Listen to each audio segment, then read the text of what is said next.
How are you, sir? What's going on? What's up? What's up? Trying to get my lighting right.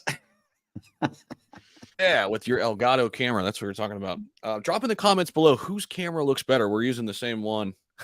Yeah, that's the funny part is we are using the exact same camera, and Zach's looks better than mine. And this is my new office. I'm still getting everything figured out, and I look like I've got this magenta tint to me. Your office looks better than mine, though. So yes, I win the face cam award. You win the office award because your. So who thinks I look better? Or who thinks I look better? Let's see. Who thinks I look better? 80 plus people here combined. I don't see anybody. I don't see anybody saying Kevin Riley thinks Zach's looks better. Let's see. It's the lighting. Whose looks better? Mine. It's the lighting. Let's see. This is really important crypto stuff here we're getting into, so for sure.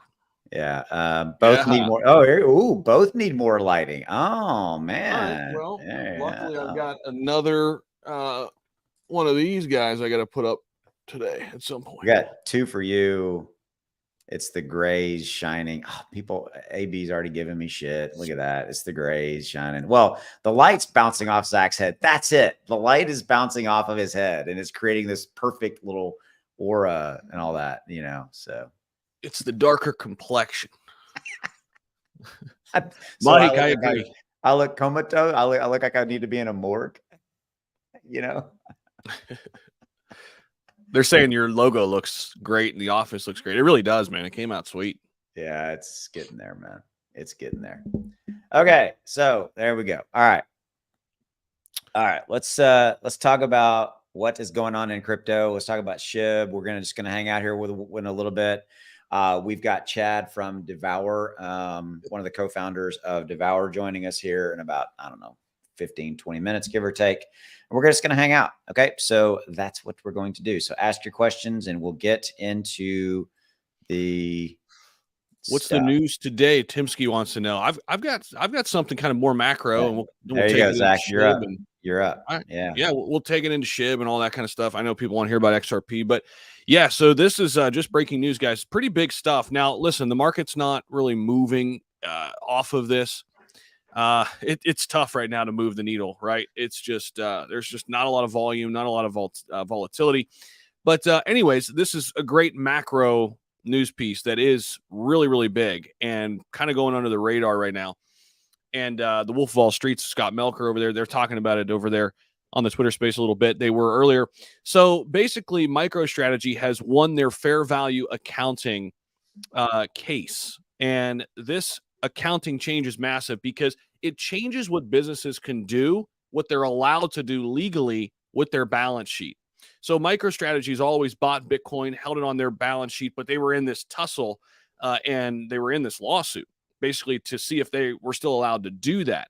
So you had big companies not doing that, right? I mean, the Apples of the world, the Microsofts of the world, they don't want to take that risk. Well, now, given this new change, this opens the door for really big companies like the Apple, like the Microsoft, like the Amazons, and few and far between companies as well, to actually legally be able to put Bitcoin on their balance sheet. That's a big, big deal. And again, it's not something that's going to pump the market today to the moon, but it is something that is a really big win for crypto and for Bitcoin in general moving forward, especially as we enter into the next, bull market and all of that. As we get closer to regulatory clarity, this is big. Well, I think you nailed it. As far as I think that the key word here is it's clarity, right? It's when in doubt, they're not going to do anything.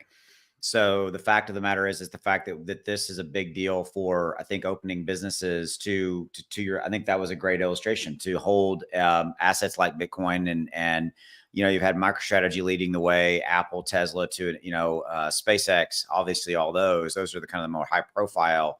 And I think that you've had companies that have shied away from it because how do we treat it from an accounting perspective? Bottom line. I mean, so is this going to change the market overnight? No, it's just one of those kind of, we're laying the groundwork, right? So, Zach, I was having a conversation earlier this morning, and I want to kind of throw you a curveball and I want your opinion. So what's your stance? You know, BlackRock, the number moves, but we hear north of 300 to $400 million worth of Bitcoin bought through third-party intermediaries, Right. right? They don't really want people to know they're buying it per se.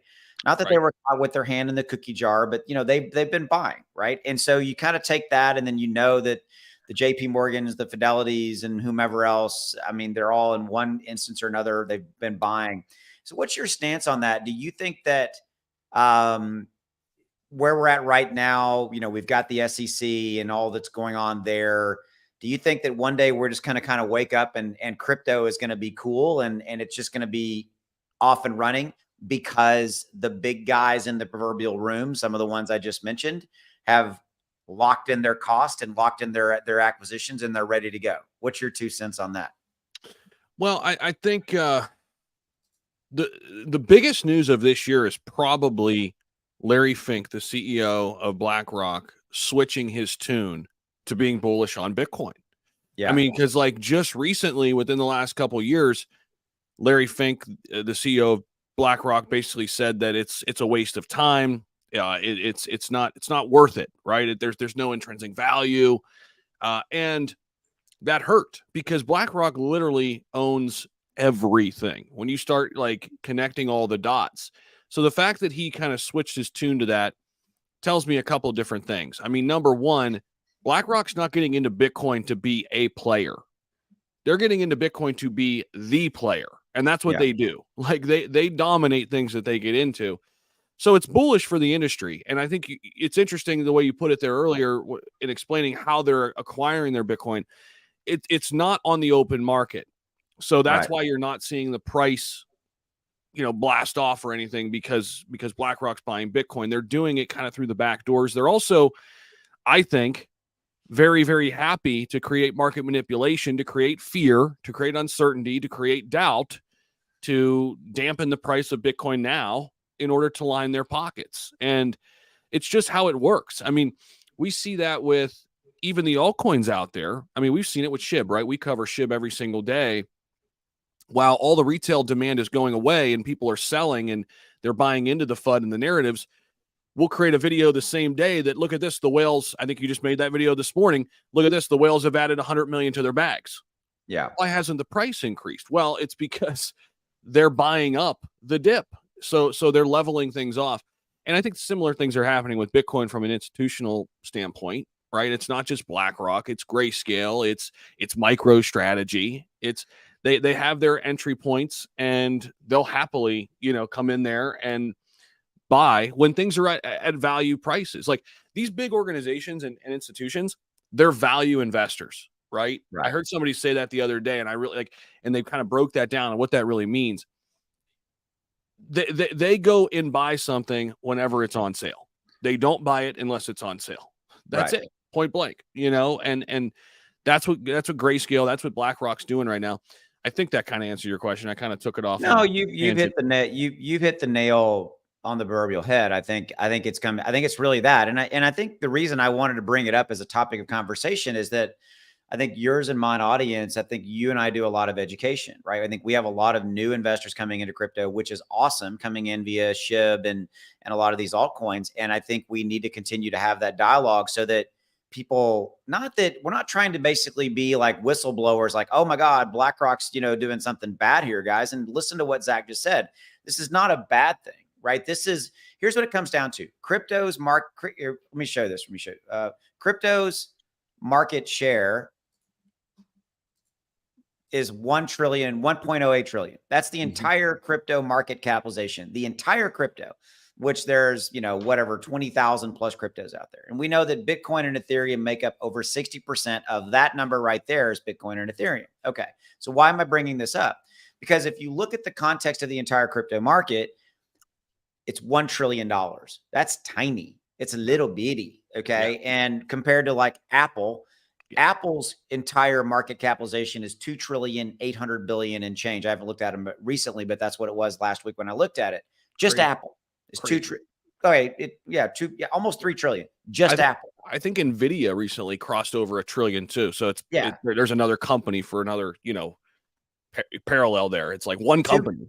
Two companies two companies, Nvidia and Apple, are basically almost $6 trillion. Yeah.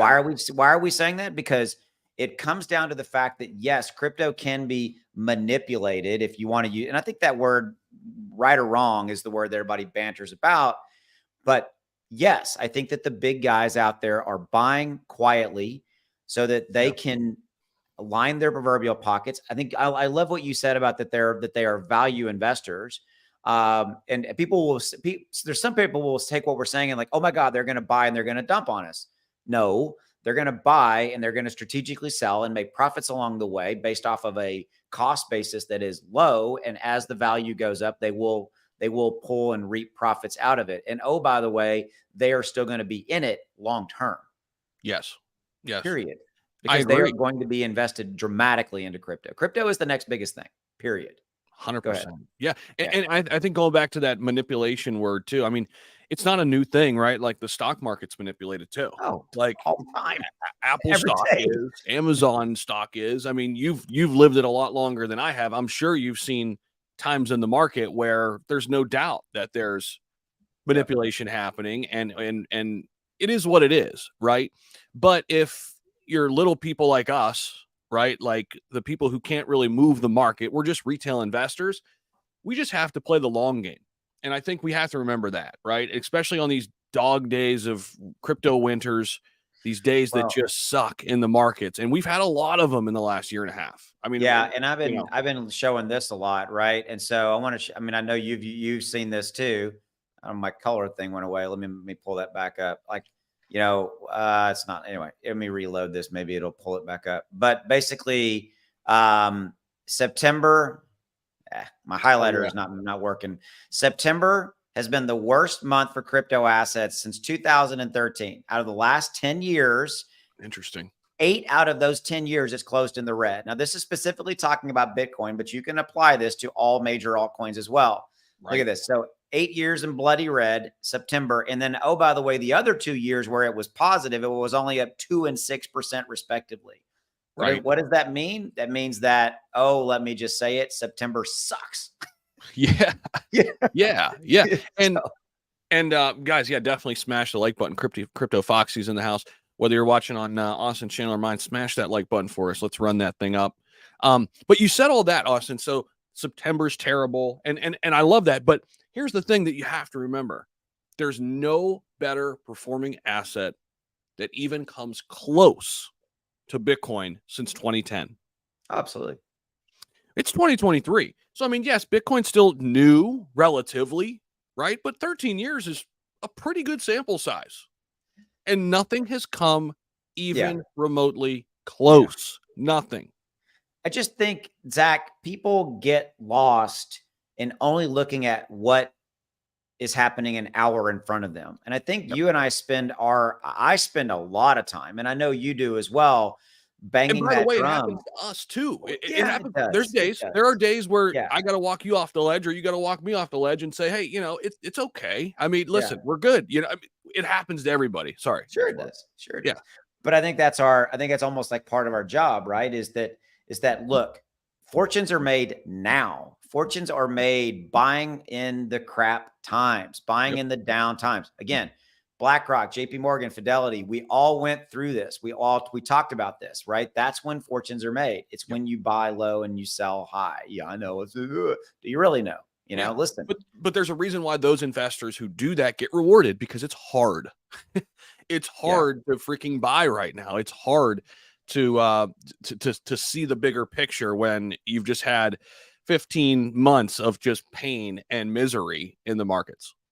Yeah, I mean, let's downshift to Shiba Inu, right? And let's take a look right where, let me find my chart. Where is it? There it is. Okay, so right here, like let's look at SHIB. Like this is since, what is that? Roughly the 18th of August, where this yellow lines begin. What are we at? We're in consolidation, right? And consolidation, people hate it. They're like, why isn't SHIB going up 40% in the next 3 minutes and all that kind of stuff, and all that. But this is where we're at, guys. And I think we're going to continue to see this through the rest of September. I mean, what's your 2 cents on that, Mr. Humphries? Yeah, I mean, SHIB is obviously kind of following the overall market. Pretty much every crypto chart looks just like that. we've been boring there for, what is that, like about a 2-week span, Austin? I don't know. Yeah, it started around the 18th of August. Yes, so yeah. 2-3 week span. I mean, since we had that big drop, every crypto chart looks like this.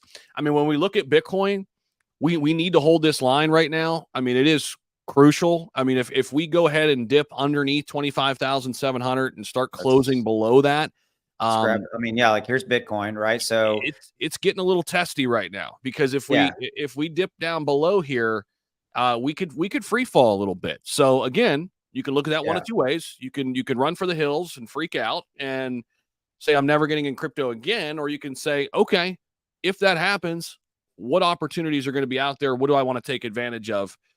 Because if Bitcoin starts to tumble, back down toward 23,000 and maybe even test 20,000, you better believe that all coins are going to tumble too. And maybe that's the final drop before we get back to where we want to go and get ready for the Bitcoin halving and all of the fun stuff that I think is ahead. It's coming. But I mean, to your point, right? Look, look right there, 18th of August. That's where it started. Yep. Now Bitcoin's had some other spikes. Obviously, you can see on the chart. Bitcoin, and that was market manipulation. That was manipulation. Remember what happened? It was that Grayscale's trust was going to be turned into a Bitcoin ETF, and then the next day we got, or literally not the next day, but however long that was. Is that hourly or is that daily? It's 4-hour chart. 4 hour. Okay. So it was a couple days there. I don't know if it was the next day after. It might have been the next day after. Then we got news that the SEC was delaying BlackRock's ETF bid and kicking the can down for 45 days longer. Market manipulation. Perfect. It was just good news, bad news, and then back to boring. Yeah. All right. Well, here's the little ad, right? Here's the ad. So if you're watching on Zach's channel, my channel, by the way, I'm gonna talk about this, the elephant in the room. Zach and I partnered and had an indicator built together. Mine's better. Mine's better. X1 is better than XT. Okay. My logo is way cooler. XT Algo. Mine looks better. Mine has a better name. Drop your guys' thoughts. X1 or XT Algo. Which one sounds better, looks better? They're both in the links to our description, by the way. But so that's what's throwing the momentum down and momentum up indicators here. So if you want an indicator, go pick it up. There's discount codes below. Go pick it up. 30-day discount. 30-day refund policy. Discount code. Blah blah blah. All right. Yeah. Which one's better? There we go. So. All right. But to your point, you know what, Zach, that's funny. You brought that up. I mean, market manipulation, right? Oh, is something going to happen? Oh, no. SEC's not going to happen. They were like, wait, we had good news yesterday. We can't have that. We got to throw another wrench into this thing. And somebody called up Gary and go, kick the can on the ETFs, right? Nope. Exactly, dude.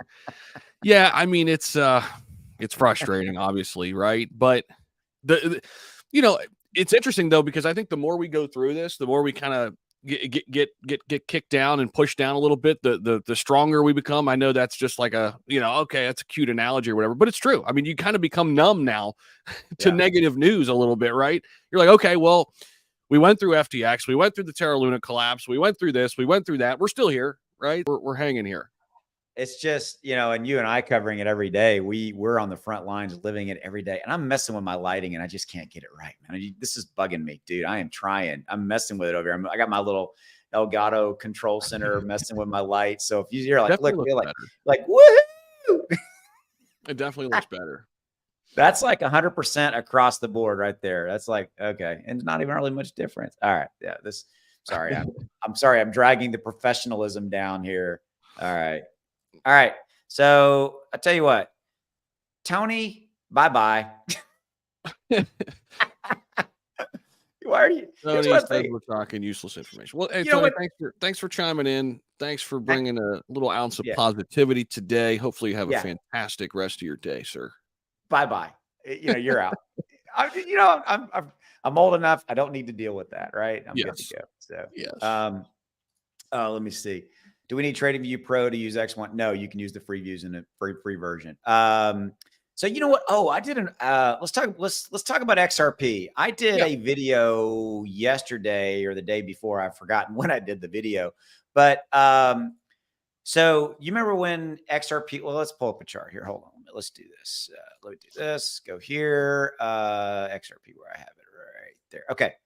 Whoa, that's interesting. All right, come on. well, it's trading view is acting weird for me. Tell you what, you pull up the trading view chart. See how it's doing this? Trading view has been acting weird for me. You pull up a trading view chart and I'll let you, and then pull up XRP.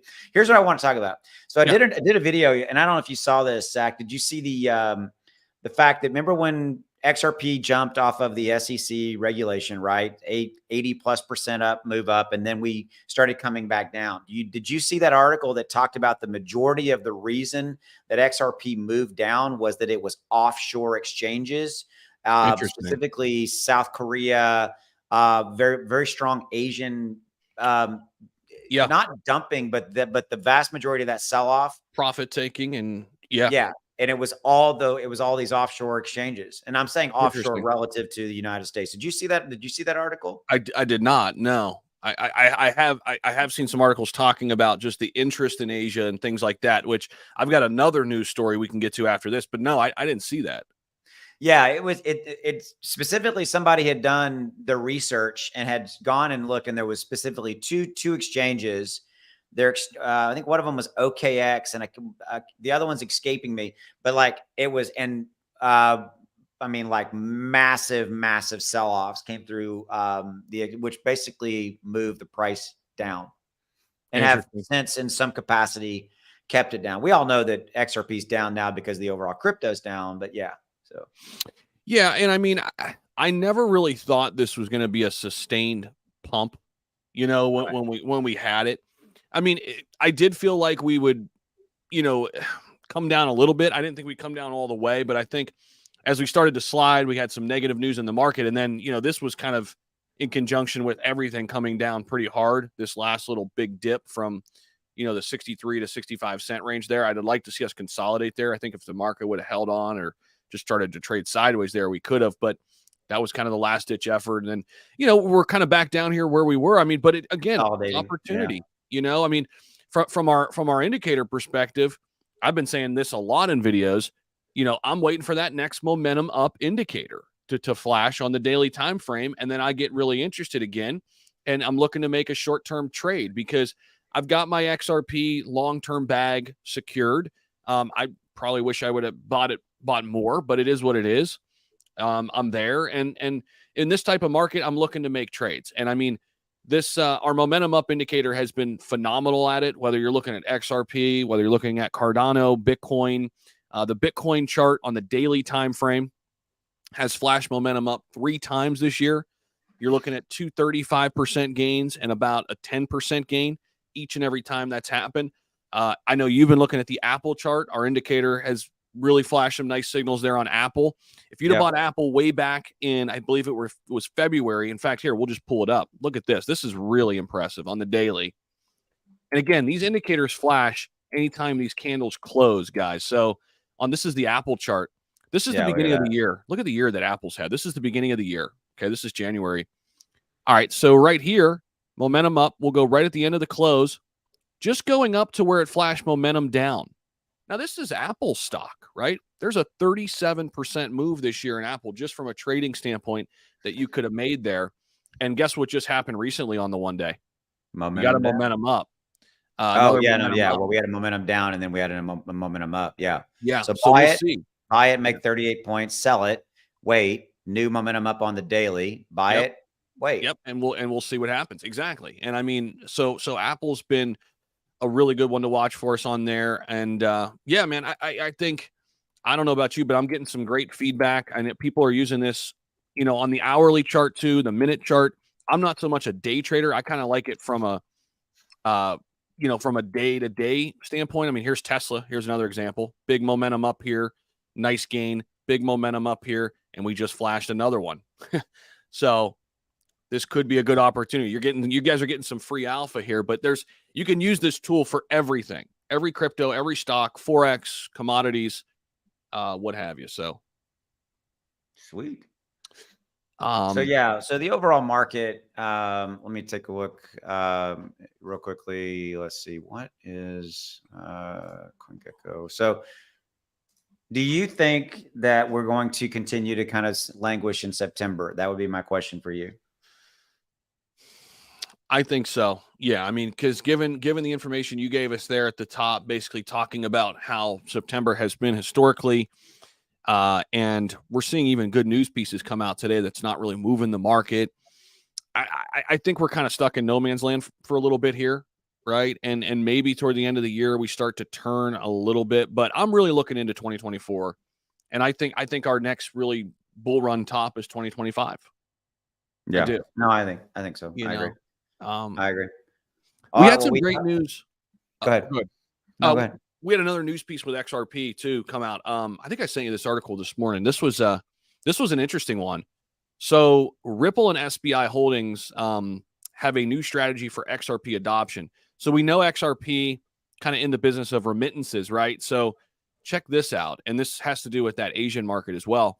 So they formed a joint venture, SBI Group and SBI Remit and Ripple formed SBI Ripple Asia. And what they're trying to do is introduce Ripple's XRP-enabled remittance solution to bank accounts in the Philippines, Vietnam, and Indonesia, with implementation commencing this month. So this thing's happening. This is huge. And Indonesia, huge country, right? I mean, these are the big populations. RBI Remit has been utilizing Ripple's services all the way since 2017. So now they're introducing a crypto solution powered by Ripple, making the first ever international money transfer service in Japan to employ XRP as an intermediary currency between two legal currencies and transfer funds to a crypto wallet in the Philippines. That's big. No, well, I mean, Ripple continues to do their thing after the SEC lawsuit settlement, et cetera. Chad, how are you, sir? It's good to see you. Hey, Austin. Hey, Zach. Good to see you guys. How are you doing today? Good. What's up, man? So to give some intro here to Chad real quickly. Chad is one of the co-founders of Devour. This is Devour. Devour is one of the coolest companies on the planet. I think what you guys are doing as far as disrupting the in real life food delivery service and then effectively blending it with Toko. There it is. Crypto. Where the hell did that come from? Toko. Man, dementia is setting in. I'll tell you what, Jesus. And then, so there's links in the description below to both if you're watching on Zach's channel or my channel to go. This is to go get the app, the Devour Go app, et cetera. So Chad, how are you, sir? Doing good. You missed something. We're also one of the busiest companies in Web3 as well. Yeah, I see you're making making announcements. You got Corey. You brought Corey on. I mean, you got a lot. You guys are you're doing a few things, right? Doing a few things. And you hit one of the big three major kind of updates for everybody. If anyone tracking with us, the additions to the team, both internally and our advisory board has just been nuts lately. We're scaling up that team in a big way. It's one of the big headlines lately. So Corey, you are, just to FYI, you're one of the co-founders, you and Shelly, and then Corey is taking over moved in the role of COO, and what are you transitioning to? What, head of partnerships? Is that right? CRO, Chief Relationship Officers, which includes partnerships. So for which mirrors where I've been in my career in the restaurant tech industry before. So it's more laser focused on what I'm good at. And so Corey being the process master, really out of the box thinker, just like keeping a company organized. She's that person and so good at it. And so she's been a very welcome addition to the team. She's going to very quickly be very, very busy too. What is it you say, Zach? What is it, Zach? You got to own your own. Well, we say own your own shit. So what we mean by that is, Chad, is do what you do well, right? That's what exactly. Yep. No, 100%. And you guys also brought in Kai. I've got it up here on screen too, Austin, if you want to switch over. So yeah, I mean, so talk about this add to the team. Yeah, Kai's been working with us a little while. We just recently made it official with the announcement as well. But this is your quintessential salesperson. Like, this guy brings the energy, passion, excitement, and really unique to him as well, really in-depth product knowledge. Like, almost every call we go on, he's like, I want to know this platform intimately. I want to know everything, because knowing the product well and how we can help restaurants and communities with it is going to be the key to success. So he's a whole package kind of guy. And even right now, as we're speaking, out there crushing it, talking to restaurant operators about Devour. He's an amazing dude. You'll get to probably meet him at some point. That's awesome. I mean, you guys have been crushing it with partnerships all year long. I mean, so for everybody out there listening, what are kind of the latest updates in that regard? I know you guys are constantly looking for new relationships, getting into new, obviously restaurants, new areas across the country, things like that. So, yeah, they headline there, and just real quick before we move on from the advisors, just for anybody who hasn't been keeping tabs, right? We've added beyond Kai and Corey, kind of the full-time team lately. We've brought on Barry Herbst. He's a phenomenal guy in two major niches that we touch: the Web3 world. He's been a Web3 advisor to multiple companies, investor in the space, speaker in the space, as well as a restaurant advisor. He and his family are part of the Elliott Group, which is an executive search firm specializing in hospitality and retail. So he's phenomenal and has been immediately impactful.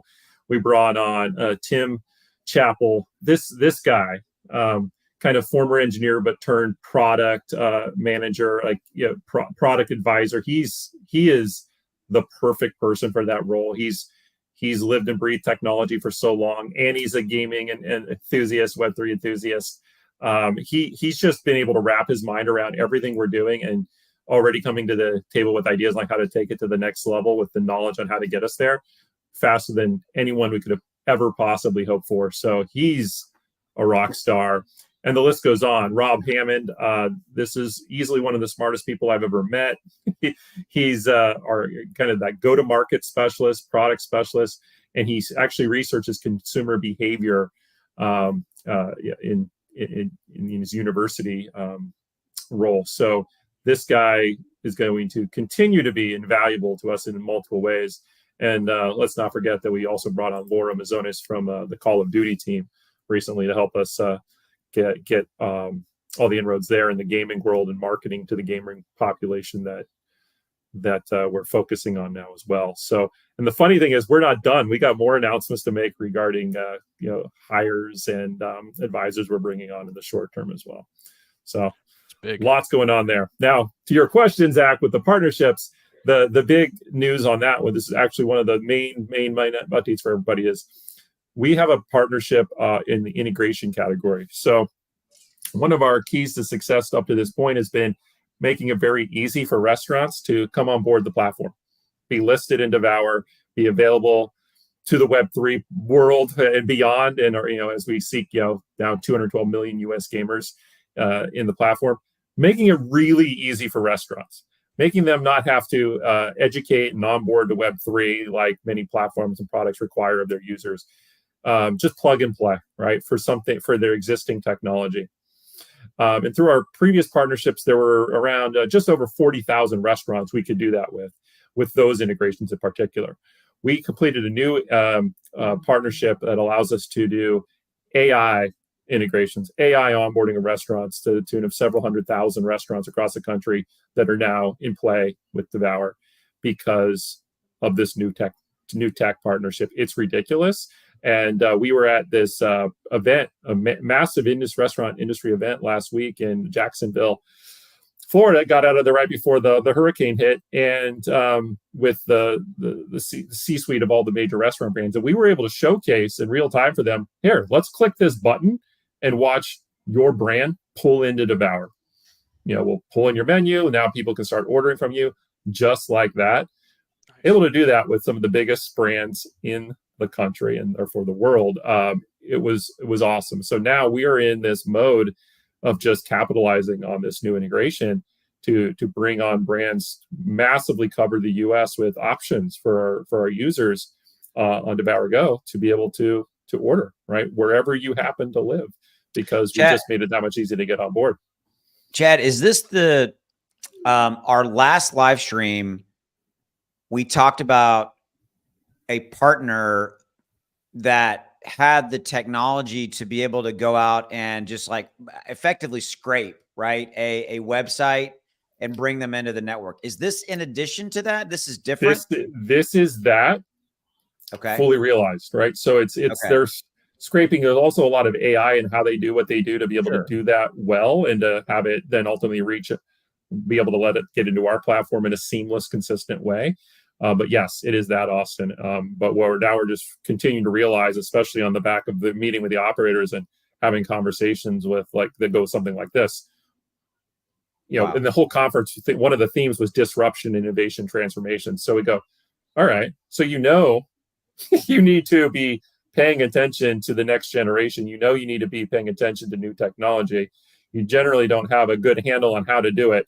Here we come along with Devour Go, and we can effortlessly plug you into being able to reach the 212 million gamers, Gen Z population through gaming, esports, community, and even university channels by plugging in here, and we can do that for you without you doing anything. Just give us permission, right? And it's that conversation over and over again to see and seeing how well that goes and be able to pull it off at scale that's the transformation point right now.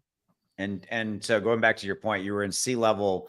So what he means by C-level, for those guys who don't know what that means, is like CEOs, COOs, the decision makers with some of these restaurant major chains. Were they just blown away by this?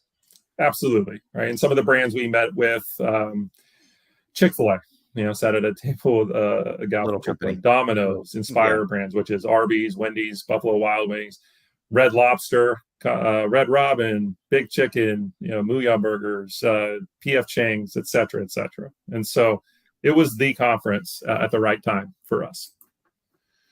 That's amazing. And so everybody, you see what's on screen here. It's totally free to go download the Devour Go app. So available on the App Store, and you can get it on Google Play. So definitely go get it, check it out, play around with it, because Austin and I both think that this is the start of something really, really special. And, Chad, I know you guys are working on a ton that you can't even share. I mean, do you expect some more big news later this year to be made public? Oh, Zach, there'll be so many updates before the end of the year. Everyone needs to be paying attention weekly with where we're at right now.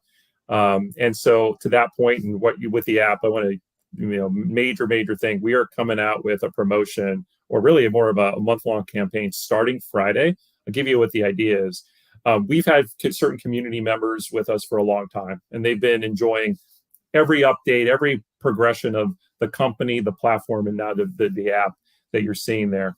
It is a very simple way of saying it, highly gamified food ordering experience, right? So that, yes, you can order from restaurants local to you, but within there, right, you may be even accessing that from a game, right? We've talked a little bit about that in the past, but within the app, there's games, right? There's a whole leveling system, gamified, where you're earning all kinds of rewards as you level up your account, you level up your player, by ordering food, by playing games within the game, food related games, a racing game. So there's ways of sharing content and earning points. So we have this whole leveling system, and our community's really been digging it, especially since we added the leaderboard. And so I want everybody to take a look at that, because it's been such a fun thing for the people that have been with us the longest. And we want new people to come in and check that out. And so the theme of this month is making it even easier to accelerate your progress within that game, within Go VIP, within the leveling and ranking and reward system. So people, get to taste some of those rewards sooner than they might otherwise have. So there'll be multiple ways of accelerating progress within that platform. And so, step one, get the app now. If you don't already have it, get in there and start playing around with the progress, because the incentives for doing that are about to kick in a higher degree. Absolutely love it. I mean, so what else? What else can you update us on in terms of just the community? I know, we were talking about the bear market a little bit. Obviously, you guys are head down building. That's what the great companies do during these times. Yeah. I mean, how do you kind of foster the community during these times? Is it difficult? I mean, how have you seen them respond? Because it's been tough. I mean, this last 15-month stretch. Yeah, I would say we've been blessed by an amazing community that, you said, it sees what we're building, sees the long-term vision.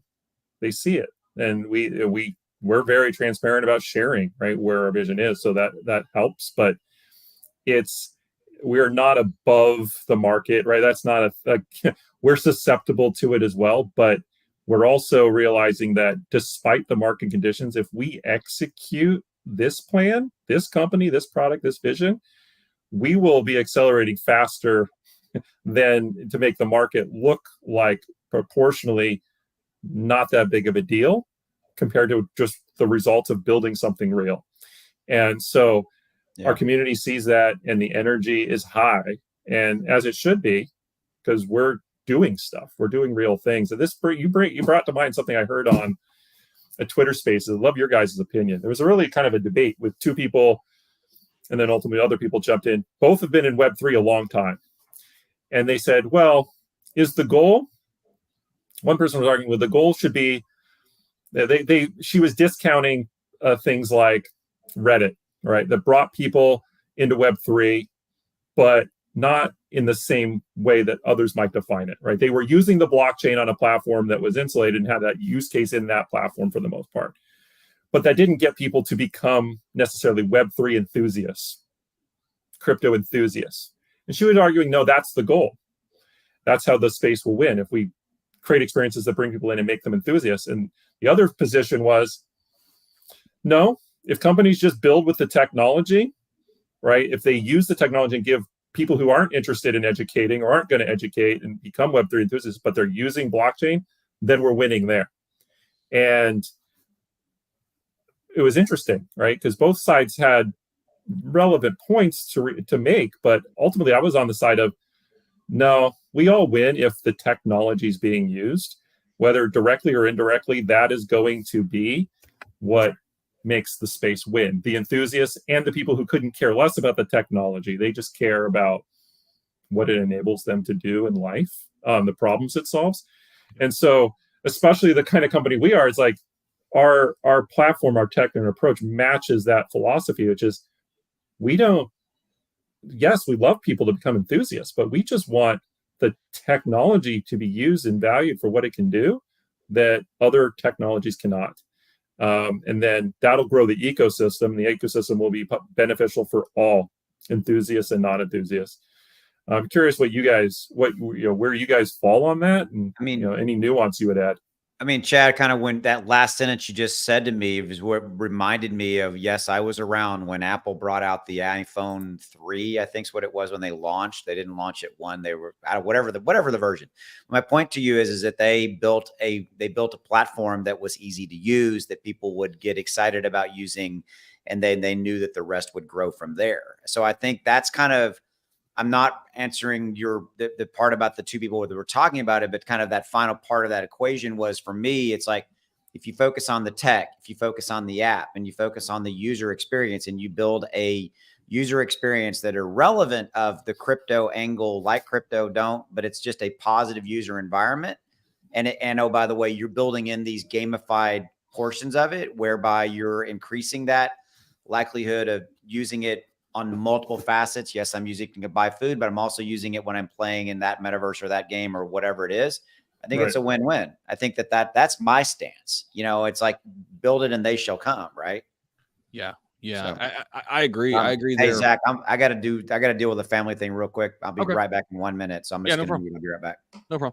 No, I agree with both of the points there. I mean, and I also think too, like, I hear a lot of the developers always say we need to seamlessly create something where the novice doesn't even know they're using blockchain and or crypto, but they're just using something that they like, and then there's a crypto element to it. And I think the gaming side of things is going to be ripe for that kind of development, where it's like the gamers are already there. Gaming's not getting any smaller. It's only getting more invasive, bigger. It's going more digital. It aligns perfectly with where blockchain and crypto is going. And I think, I've even heard a couple of my friends who are huge gamers basically say that, yeah, I actually own some Ethereum. I don't even know why, but I actually own some Ethereum.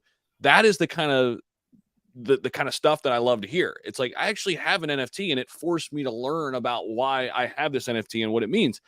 Those are the sort of things I think that if you can seamlessly do that in a game, let's say, for example, that people are playing because they love the game, and then there happens to be this crypto element that they're kind of, somewhat forced to learn about.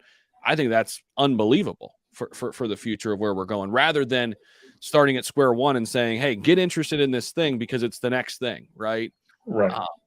That's difficult. So that's an interesting conversation for sure. Yeah, it's something we've seen too, right? The attaching to something that's native, already inherently interesting, predates Web3, like gaming.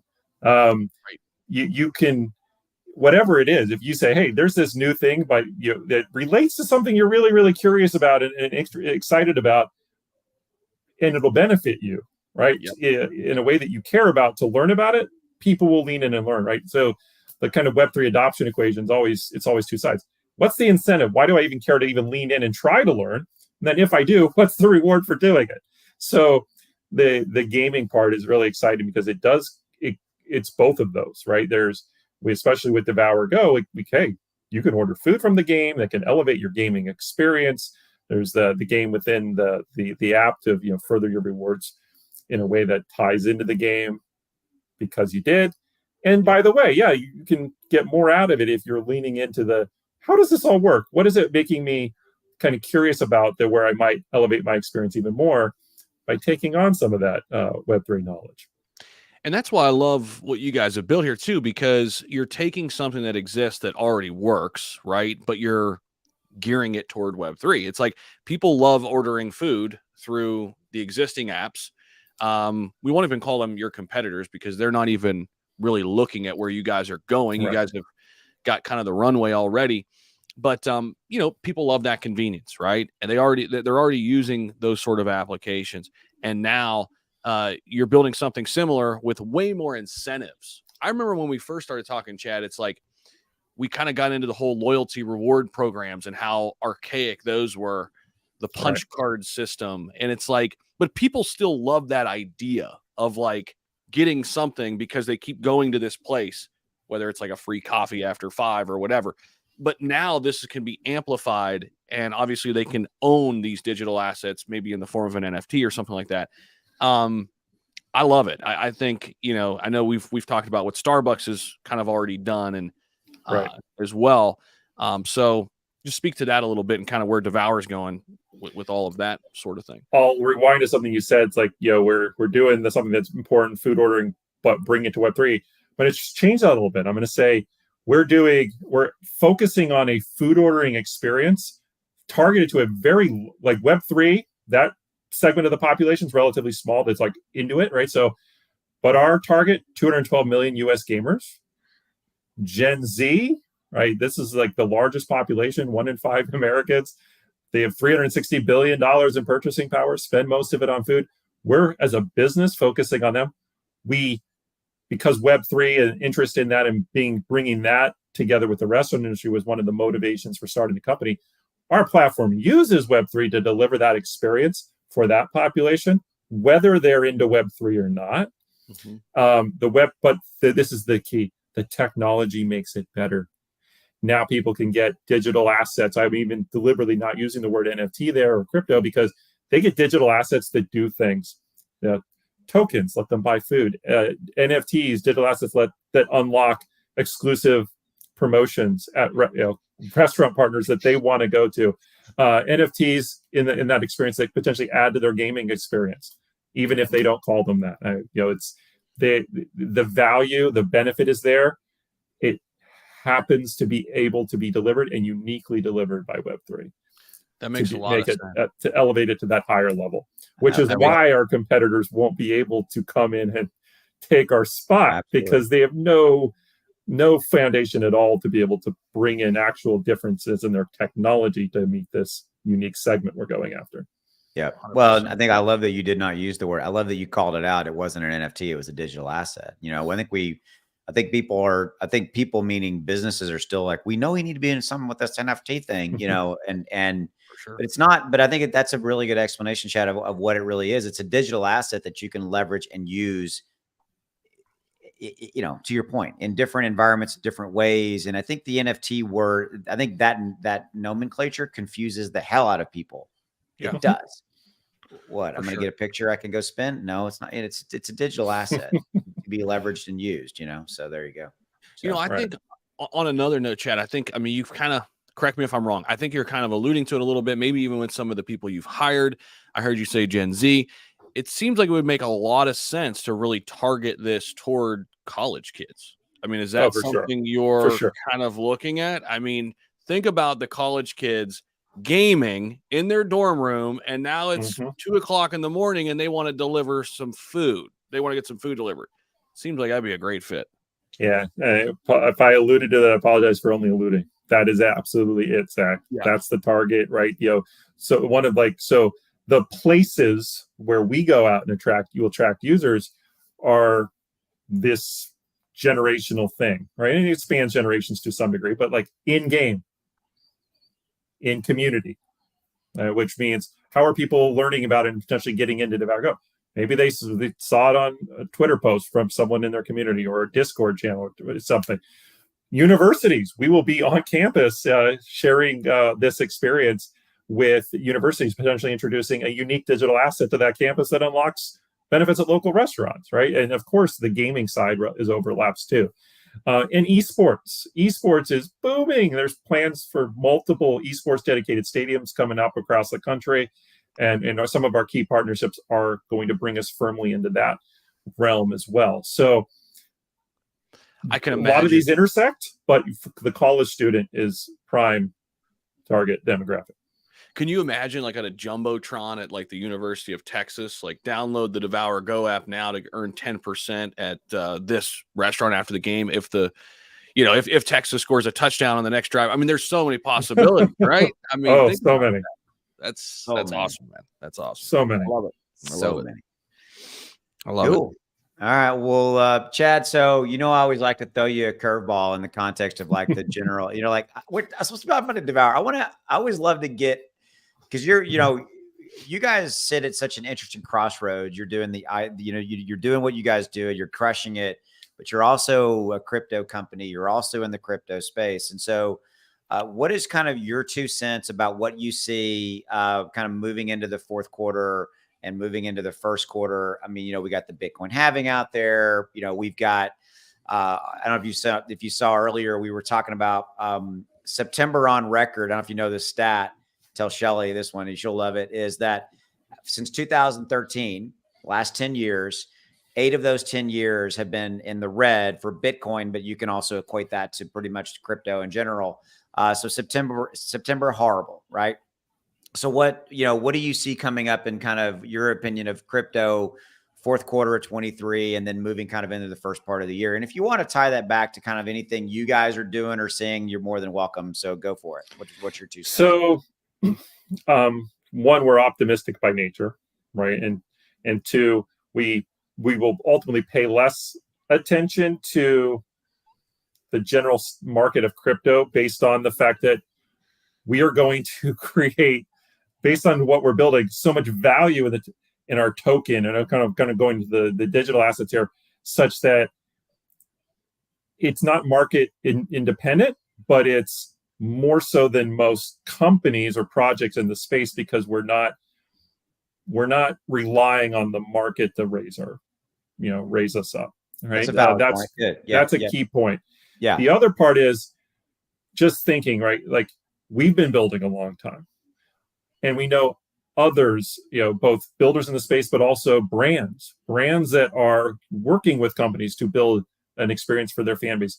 Some of these things, and maybe most of them, are still under the radar. So what I think starts to happen even before the end of the year is big brands, big companies used the blockchain well, kind of went back to the drawing board in some cases and think, wait, what do we need to do to truly have an amazing user experience and deliver that? And I think once that starts to happen, that elevates the market, because now people will see that this wasn't all hype. It wasn't all craps like so many people think that. There will be proof that it wasn't for more people.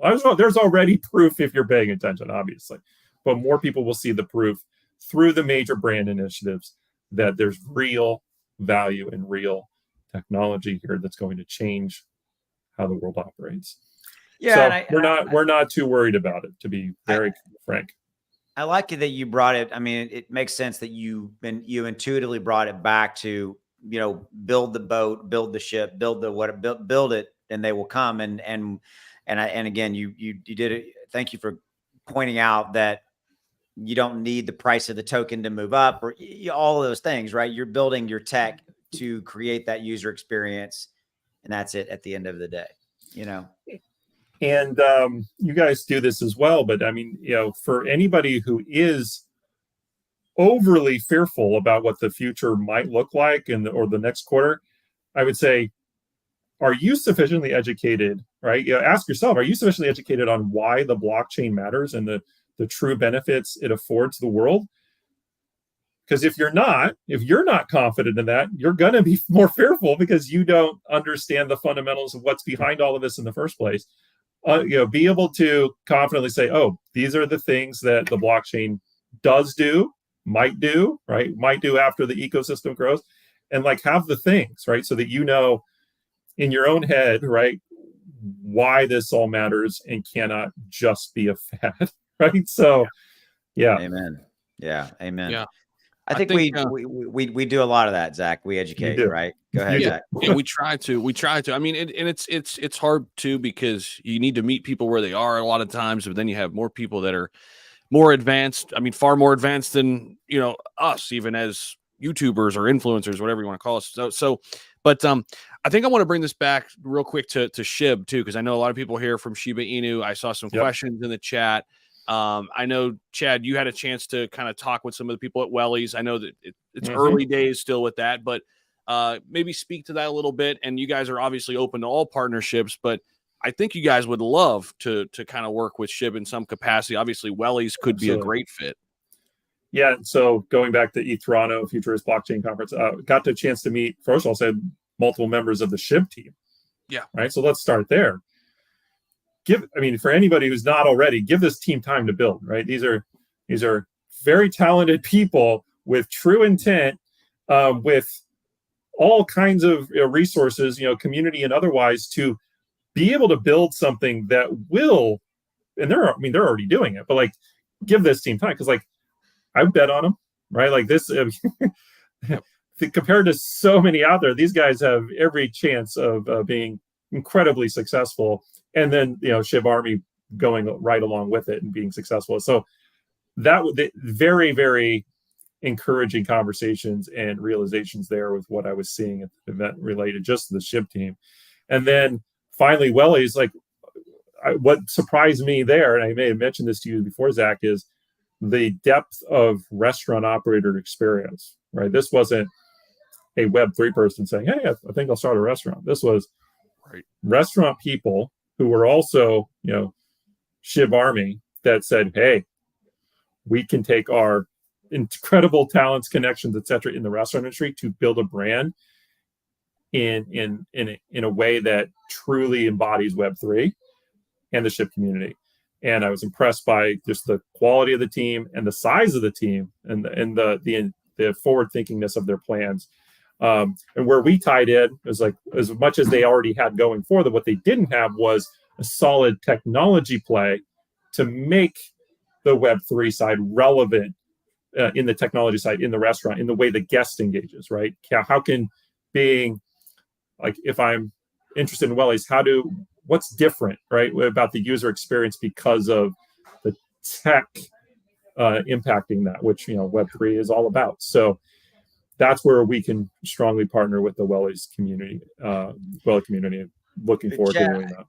Chad, I want you to thank you, but I also want you to re-say something you said that was, by the way, completely unscripted. I didn't know you were going to say that, but it was talking about the fact that you met the team and the Shib team, and to an extent the Wellies team. That's something that I think a lot of people lose sight of, is that there's a team here. You met them at the conference, and outsider looking in, you were impressed with the depth, breadth, and what they're trying to accomplish. So that's interesting. I'd like you to dig into that, just maybe 1 or 2 minutes more on that. Okay, yeah. I think the important context is being in this role at Devour, since we started the company December 2021, myself and Shelly, we've met a lot of teams, right? And so we have like this spectrum of people we've seen running a business, right? Like people who have, on one end, people have no business doing it, have no idea what they're doing, may not even have the intent. And then others like, okay, professional backgrounds. Like, Zach said, when we know, to get Marcy, right? On professional background, like accomplished. Yeah. True intent, like to do good work in whatever they're doing. Now working on the Shib team. And then locked in, right? Locked in with the vision, right? And knowing how they're day-to-day efforts impact that vision. An organization, right, versus different people running in different directions, aligned efforts. So her, Bill, Brandy, etc., that I met on the team, like they're professionals. They came to the event even with an objective and worked relentlessly at it. Versus doing whatever was fun. I don't, like, that's the best way I think I say it, is professionals locked in, right, on a vision and an objective, coordinating their efforts well, right, to accomplish it. And then you think about, like, do they have the time, energy, resources to accomplish that? Yes, of course they do. So that's what I mean. Yeah, and you That's very mentioned cool. you mentioned Bill, William Volk. I mean, and he's unbelievable. I mean, his resume Right. and what he brings to the table. And Shiba Eternity was successful out there, but I've been saying this a lot and talking to William a little bit there. That's not the end game. Like, what they've built is a start, but they have, I think, much bigger plans to get into gaming further, which obviously I think is a brilliant idea. Just all things considered, I mean, just the things we've highlighted, how many people are in gaming, 212 million US gamers just alone. So yeah, a lot of great people over there, and I think it'd be a great fit. I really do. And I hope it plays out that way. And I think the Wellies fit would be perfect, right? Because they're doing a lot of IRL kind of side of things where they can hook that tech side into there. So I mean, there's a lot of potential there. A lot of potential. No doubt. And yeah, that's why we fully intend to be the food ordering infrastructure of the SHIB community and the upcoming metaverse, right? We're just perfectly Chad, suited for it. The reason I wanted you to dig into it, and Zach, thank you for the William Volk commentary as well, is that I think that the majority of people who watch our content and who are in SHIB are focused on the price of the token, period. And they don't think about the business behind it and what SHIB is building. And right. that's truly why I wanted to take a moment. And so thanks, Chad, for your input on that, because you bring a unique perspective. You're not living in the Shiba Inu community or ecosystem every single day. We are, right? And you went to the conference, you met them, and you're a business guy at the end of the day. You've built this, you've built this business and all this kind of stuff. So thanks. Right. And yeah, thank you. And so we live it as well, right? So like we are focused. If you first and foremost, you want to know that the future is solid, right? So that it is the team. It starts there. The team, what's being built, does it make sense, etc. If that's good, then the day-to-day price fluctuations of a token, that's just going to happen. That's the market. That's it. But where is this going? Right? That you have to think in those terms. Otherwise, you're going to drive yourself crazy over nothing. You'll make foolish decisions either one way or the other, overly optimistic or pessimistic. Too many people foolishly put their faith in ridiculously bad teams and projects, and then some people don't put enough faith in good teams and companies, right? So it's like, pay attention to the variables that matter most. Yeah, that's where it starts. Yeah, absolutely, man. Absolutely. 100%. Well, we're coming up on an hour. Y'all want to wrap it up? Kind of. I know, Chad, you got some other things. I have a minor crisis going on. My son needs. Chad, you know this. You have kids. I mean, I have literally, my son's like, I need 3 pieces of paper to study for a test. I've took pictures of them and now I have to take them. I'm just, me, I don't sugarcoat it. I'm telling you what's going on. I'm like, seriously, I'm working here, people. So Chad, final thoughts on I mean, you guys have got some amazing partnerships. I mean, y'all are by far one of the busiest companies out there. And it feels like you're reaching even, because I remember when we first started talking with you and Shelly and things were great and you're reaching velocity. That's my word, right? The velocity seems to really be accelerating. So give us some insight around that. I think there's multiple reasons. It's first and foremost, it's where the products evolve to. So that's like my ask to everybody listening: is get your hands on it. Go to get into Devour, go and see it, experience it. And again, timing couldn't be better with the promotion we're kicking off Friday to see gamified food ordering, but also gamified ecosystem around it. momentum's a result of just we've been building a long time, right? So like Shelley is fond of the expression, the water, the pressure's been building up against the dam, and now it's starting to blow out because like the awareness has grown, our connections, we've made a lot of connections who've made us connections to other connections. So we're talking to more of the right people that have made progress accelerate. You're seeing it in the advisors joining the team, the team growing with Corey and Kai, and more to come. And it's just a result of building intentionally over time. And it's just that inflection point now where it's starting to get crazy. And then to be able to deliver with that partnership I talked about, we're now almost all restaurants that do any kind of online ordering can plug into the platform easily. It's this point in time where it's starting to show more. Oh, dude, I'm telling you, it's amazing. I'm glad I'm a DPay holder. I'm just gonna say that. I'm just gonna say that. I'm just sitting on like, and you know what it got me was last time, it was like 2 live streams ago. Zach knows what I'm talking about, where you were talking about adoption rate, and you were talking about, as you guys adopt and how more and more people will hold DPay to get those rewards, those benefits, and use and leverage. And I'm like, yeah, I think I might need to buy more and hold more. So there you go. So that's my 2 cents. So thank you. Thanks, man. Thanks, Chad. Zach, you got anything you want to add? No, this was great. And I know we'll have a ton more updates coming up in the weeks and months that follow. And right now, I think it's just download the app, get into the app, play around with it. And I know, Chad, I know you guys love feedback too. Hop in the Telegram, let them know what you guys think about it. And yeah.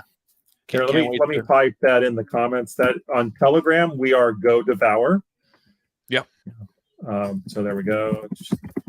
So Chad, when you've got something else big, like if you got something coming up in the next week or 2, yell at me or Zach, and we want you to come back on, man. You guys, either you and or Shelly. Shelly, we need to have Shelly on. She's fun. I always like to, kick the, I was going to say something. I don't even know. I was like, Shelly always makes me laugh. She always has something to talk about. So when you guys have something, let's have you guys back on.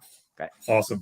Anytime, okay. Guys, thank you for the time today. And again, Telegram Friday, pay attention to us on Twitter and Telegram, because we'll be dropping secret codes that have impact in this campaign. So love it. All right, man. Thanks, guys. Okay. Take care. And we're going to see you. Bye.